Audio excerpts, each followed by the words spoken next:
Conflicting reports emerge over the fate of Ugandan migrant worker Vicky Ajok in Syria. Confusion continues to surround the fate of Ugandan migrant worker Vicky Ajok, with fresh reports indicating she may still be alive despite earlier claims that she had been executed in Syria. The latest developments have created a sharp information divide between migrant rights advocates and labor migration representatives, underscoring the difficulty of verifying facts in conflict-affected regions.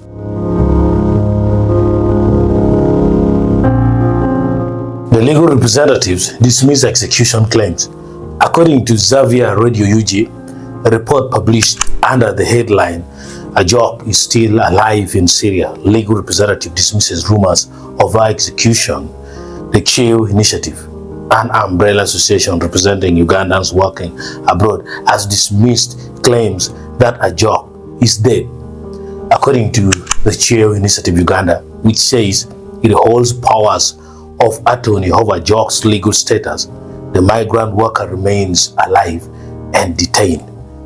As the entity with the powers of attorney over our status quo and legal representation, we hereby affirm the general public that Mrs. Ajok, Vicky, is still alive in prison in Syria. Our legal team is still fending for our fair hearings, release, and repatriation.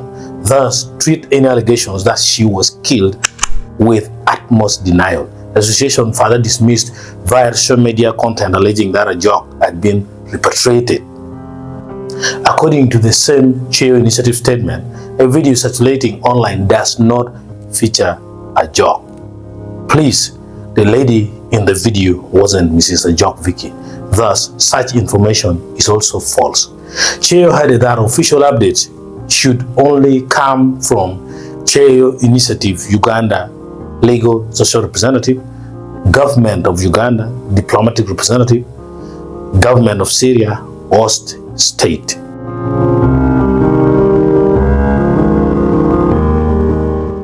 Earlier execution reports questioned. The new claims directly contradict earlier reports of Ajok's alleged execution. According to Migrant Workers' Voice organization, Ajok had reportedly been beheaded after being accused of murdering a Syrian employer, a claim the rights group strongly condemned while calling for diplomatic intervention. Earlier reports referencing the alleged execution were also cited by publications such as Daily Star Uganda and Times of Rwanda, though they relied on secondary advocacy sources.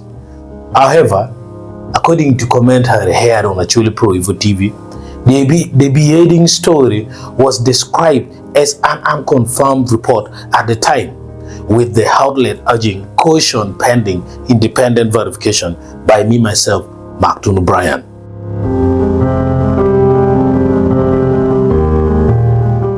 Verification challenges in Syria. Information verification remains difficult due to Syria's security situation. According to migrant labor advocacy groups and foreign affairs observers, Syria remains an active war zone with limited diplomatic access for many countries, including Uganda. There is no bilateral labor agreement between Uganda and Syria, a gap repeatedly highlighted by migrant rights organizations, including Migrant Workers' Voice organization, as increasing worker vulnerability and limiting legal protections.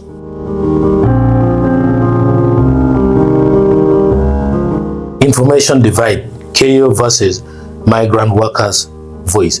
The conflicting accounts have evolved into what analysts describe as a narrative clash. According to Kyeyo Initiative Uganda, Ajok is alive, in prison, and undergoing legal representation. According to Migrant Workers' Voice organization, earlier reports indicated she had been executed and denied due process. The divergence reflects broader tensions between labor export agencies and migrant worker rights defenders over transparency, accountability, and crisis reporting.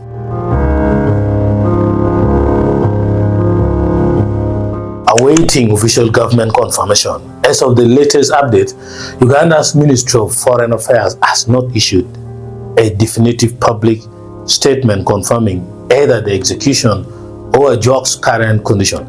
Syrian authorities have also not released an official position accessible to Ugandan media. Until formal diplomatic verification is provided, Ajok's status remains disputed, with media reports, advocacy claims, and legal representatives offering conflicting accounts.